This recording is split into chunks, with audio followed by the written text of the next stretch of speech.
I will talk about session 11 to 14, and this would include the steps 5 to step 10 of the 10 steps of a successful breastfeeding practices.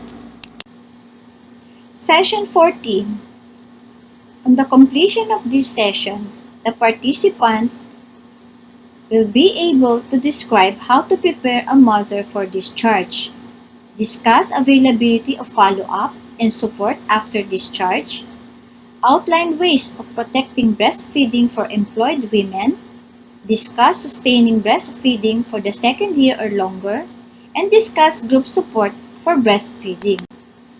Step 10. Foster the establishment of breastfeeding support groups and refer mothers to them on discharge from the hospital or clinic. So how do we prepare a mother for discharge? The health facility where the baby is born can do so much to initiate and establish breastfeeding or safer replacement feeding if necessary. However, the need for support continues after the mother is discharged. In some communities, mothers are well supported by families and friends. Where this is not available, for example, if the mother is living away from her own family, the health facility needs to arrange some alternative follow-up. This must be discussed with mothers before discharge. So what does a mother need before she leaves the hospital to go home with her baby?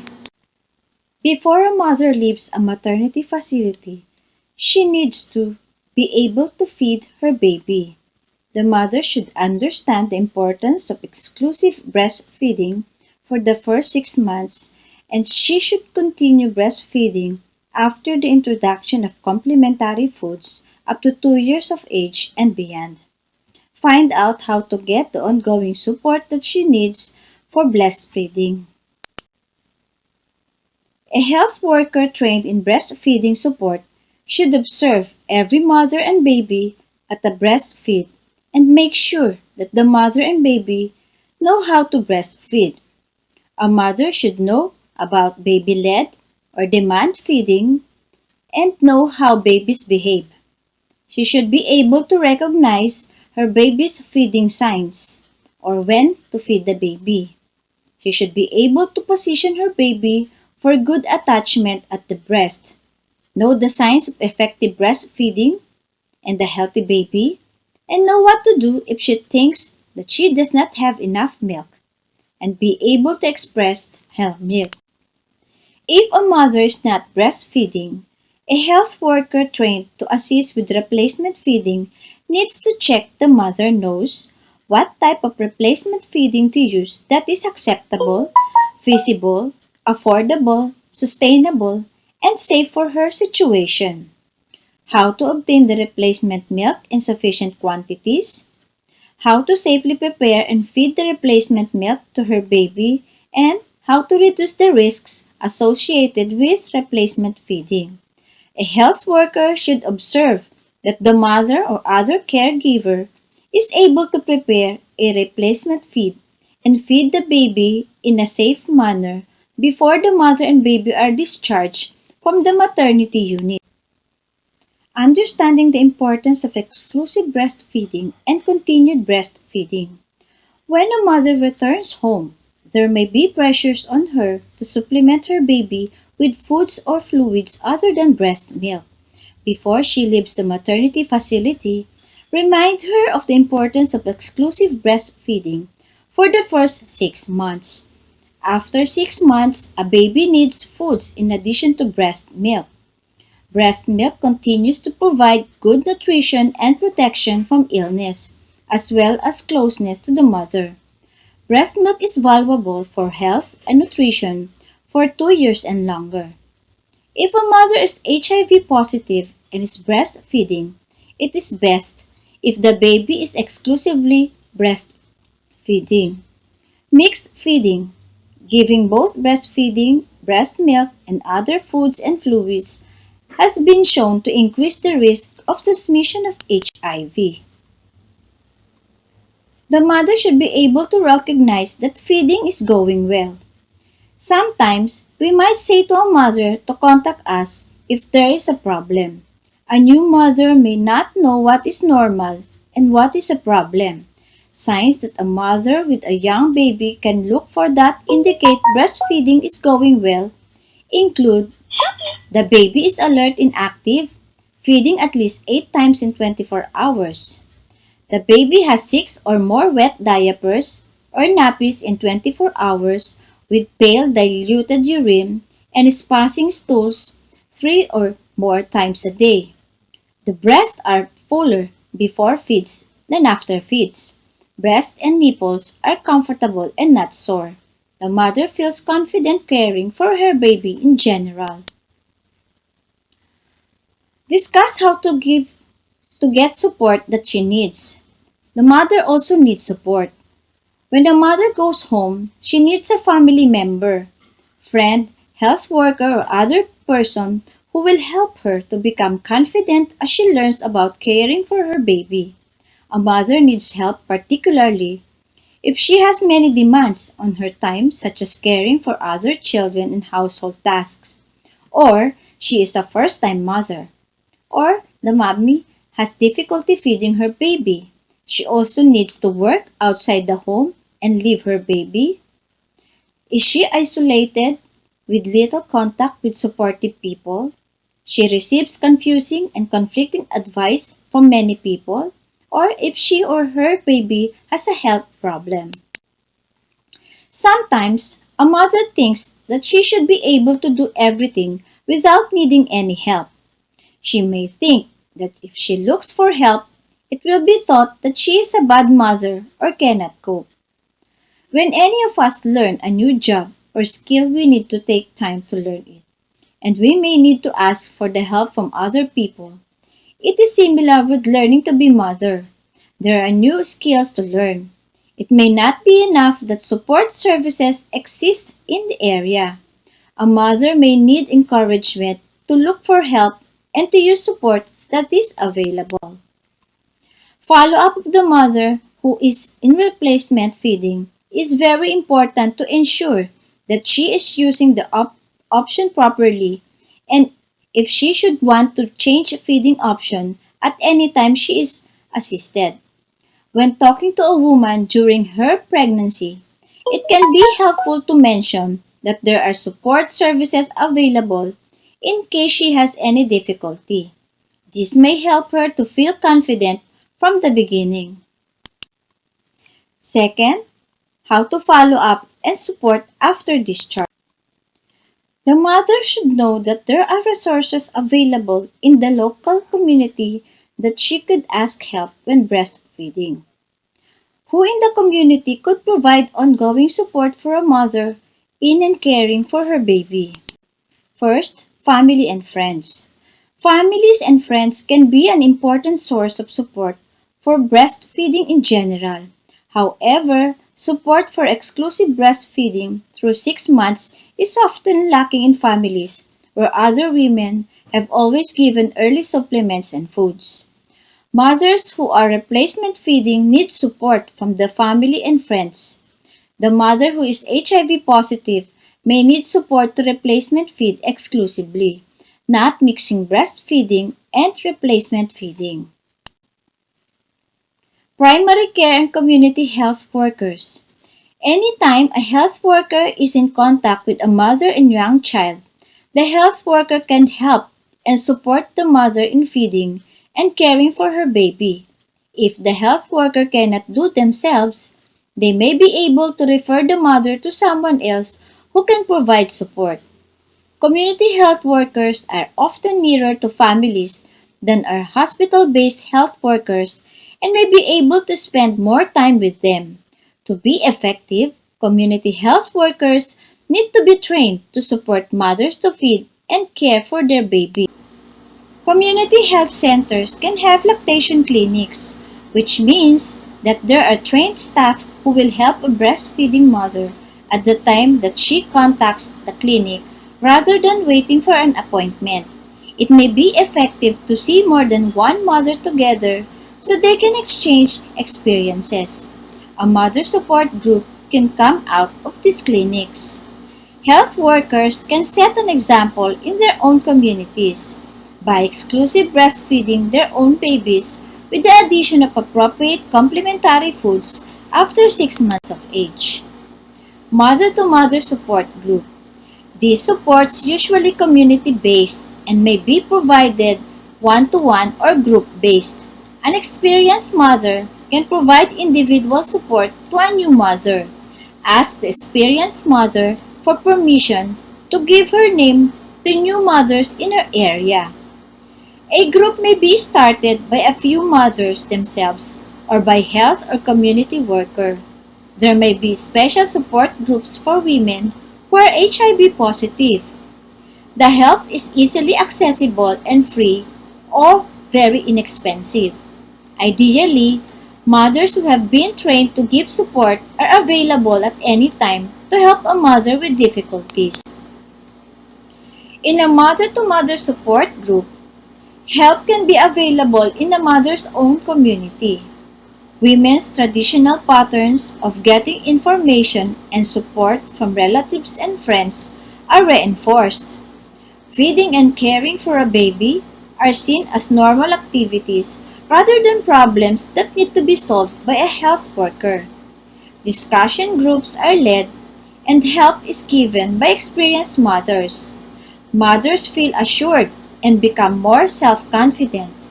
Pregnant women as well as more experienced mothers are welcome. Mothers can help each other outside of group meetings and build friendship. Some mother-to-mother support groups are part of larger networks that provide training, written materials, and other services. The experienced mothers leading or facilitating the groups can be invited to contribute to health worker training and to visit wards and clinics to introduce themselves to pregnant women and new mothers.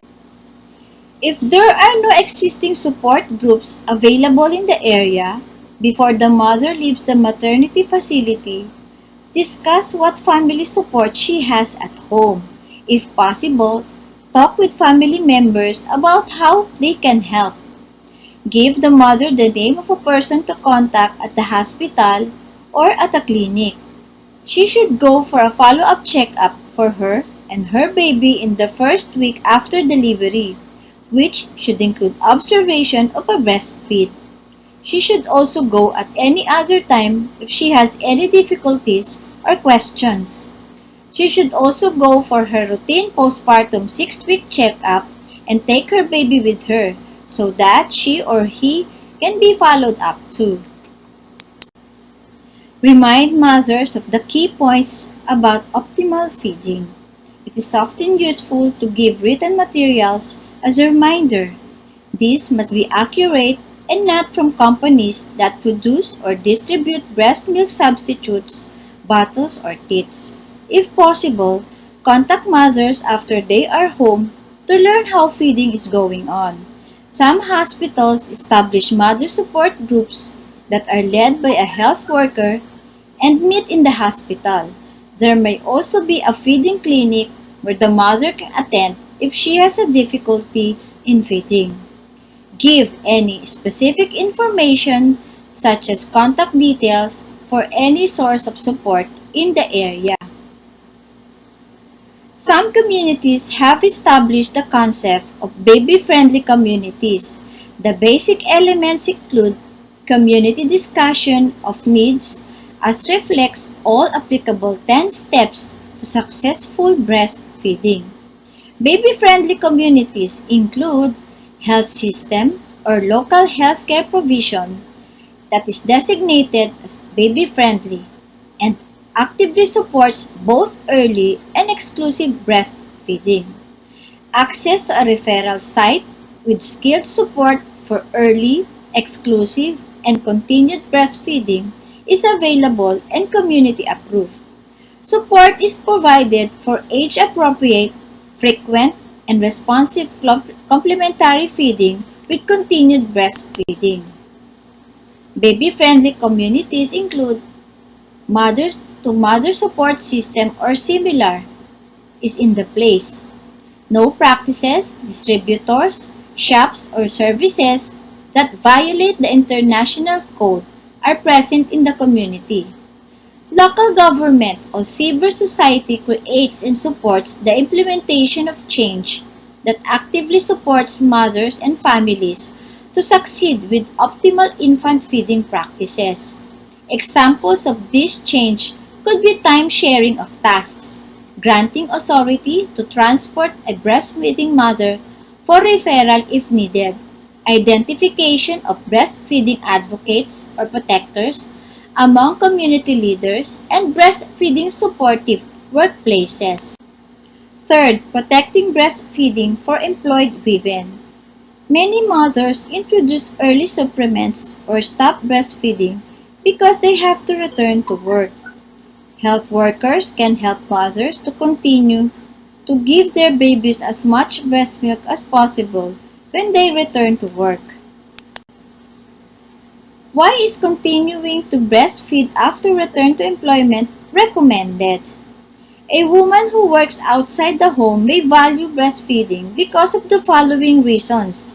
The baby becomes less ill, so she misses less time from work to care for a sick child. The mother gets more sleep and ease of night feeds. There is an opportunity to spend time with the baby and continue the bonding with her baby. There is a chance to rest while she feeds the baby. A special and personal relationship develops with her baby. If an employer asks you why she or he should support a woman to breastfeed after she returns to employment, what could you say? Employers who support women to continue breastfeeding also benefit with the following. Mothers are away from work less because they know their children are healthy. The mothers can concentrate on their work because they have less concern about their baby's health. Employers will retain their skilled workers. Women are more interested in working for employers who are supportive. Families in the community think well of the employers that are supportive. Breastfed babies grow up to be a healthy future workplace. What are the key points to discuss with the mother preparing to return to employment? Some weeks before the mother is due to go back to work, discuss the following. Could the baby go to work with her? Or could the baby be cared for near her workplace so that she could go to feed the baby at break times? Or could the baby be brought to her? Could the mother work shorter hours or fewer days until the baby is older? If it is not possible to breastfeed the baby during the working day, suggest the following. Breastfeed exclusively and frequently during maternity leave. Continue to breastfeed whenever mother and baby are together, and this would be especially at nights, early morning, and days off. Do not start other feeds before needed. A few days before going back to work is enough. Learn to express milk and leave it for the carer to give to baby. Express milk about every 3 hours at work if possible. This would keep the milk supply and keeps the breasts more comfortable. The breast will make more milk when the milk is completely removed. Teach the carer to give feeds in a safe and loving way, either giving by cup rather than by bottle, so that the baby wants to suckle from the breast when mother is at home. Have contact and support from other mothers who are working and breastfeeding. What are the key points to discuss with a mother preparing to return to employment? Mention any national laws or policies that protect working mothers. Fourth, sustaining continued breastfeeding for 2 years or longer. There is no specific age at which breastfeeding is no longer important. Breastfeeding continues to provide closeness to the mother, protection from illness, and good nutrition. Breastfeeding an older baby or young child can be valuable if the child becomes ill. Often, the child will be able to breastfeed when they are not interested in eating other foods. This helps the child to get fluids as well as helping to avoid weight loss during the illness. Breastfeeding can be soothing to a child who is in pain or upset. Breastfeeding an older baby is different from breastfeeding a newborn. As a baby becomes more alert, she or he may be distracted easily during breastfeeds by noises and activity. A mother may find that feeding in a quiet place limits distractions. Young children may breastfeed once or twice a day or more frequently. Some may breastfeed only if they are hurt or upset. Mothers may need special support to overcome competing pressures on her, whether from the workplace or family, as the child gets older. A discussion can help her identify what might work in her situation. After 6 months of age, the baby needs other foods while continuing to receive sufficient breast milk. This is called complementary feeding because it complements the breastfeeding and it does not replace it. Until a baby is a year old, breast milk or breast milk substitutes, if not breastfed, should provide the main part of the baby's diet. Continue to offer the breast frequently as well as offering suitable foods from the family meals. The period from 6 to 12 months of age is a time for learning how to eat a wider range of foods and textures. To maintain the milk supply, encourage the mother to continue to offer the breast before the complementary. Continued support for breastfeeding can occur through other national health and nutrition programs, and this would include the following: the Integrated Management of Childhood Illness or the IMCI, wherein the child is seen for recurrent illness.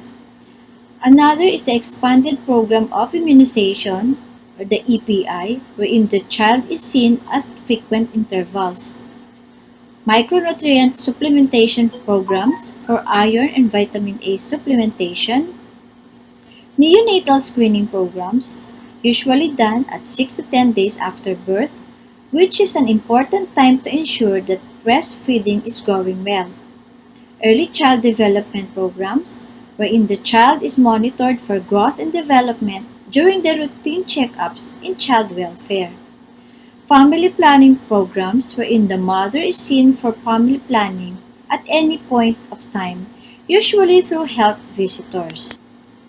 In summary, we have to prepare the mother for discharge.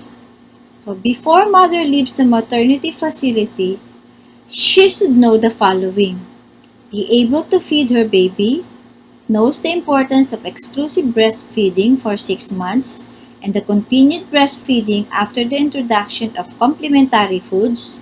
If the baby is on replacement feeding, the mother should know how to get suitable milk and prepare the feed in a safe manner. Mother should be able to recognize that feeding is going well, and she should find out how to get the ongoing support that she needs. Before the mother leaves the maternity facility, discuss what family support she has at home. If possible, talk with family members about how they can provide help and support. Give the mother the name of a person to contact at the hospital or clinic or in the community to arrange a follow-up checkup in the first week at home, to include observation of a breastfeed. Arrange for the routine 6-week checkup as well. Tell the mother about any mother support groups in the area or the names of experienced mothers willing to support a new mother. Remind the mother of the key points about how to breastfeed and practices that help. Be sure that the mother receives no written materials that market breast milk substitutes or bottles. Contact the mother after she is home to learn how feeding is going on. Breastfeeding continues to be important when the mother returns to employment. Supporting breastfeeding has benefits to the employer. Some weeks before the mother is due to go back to work, discuss the following. Could the baby go to ward with her? Could be the baby cared for near her workplace? Could the mother work shorter hours or fewer days until the baby is older? If it is not possible to breastfeeding the baby during the working day, suggest to breastfeed exclusively and frequently during maternity leave. Learn to express the milk and leave it for the carer to give to the baby. Have contact and support from other mothers who are working and breastfeeding. Breastfeeding continues to provide closeness to the mother, protection from illness, and good nutrition to the older baby and young. Until a baby is a year old, breast milk or breast milk substitutes, if not breastfed, should provide the main part of the baby's diet. After 6 months of age, the baby needs continued frequent breastfeeding and other foods in addition to breast milk or replacement milk.